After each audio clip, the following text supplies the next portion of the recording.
महाराष्ट्राच्या पहिल्या महिला पोलीस महासंचालक DGP रश्मी शुक्ला यांनी भारतीय पोलीस सेवेत 37.5 वर्षांची प्रदीर्घ सेवा पूर्ण केल्यानंतर शनिवारी दिनांक 3 जानेवारी निवृत्ती स्वीकारली.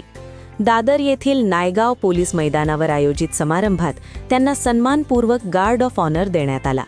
1988 बॅचच्या IPS अधिकारी असलेल्या शुक्ला यांनी महाराष्ट्र पोलीस दलाच्या प्रमुखपदाची जबाबदारी सांभाळत इतिहास रचला. महाराष्ट्रात DGP पद भूषवणाऱ्या त्या पहिल्या महिला ठरल्या.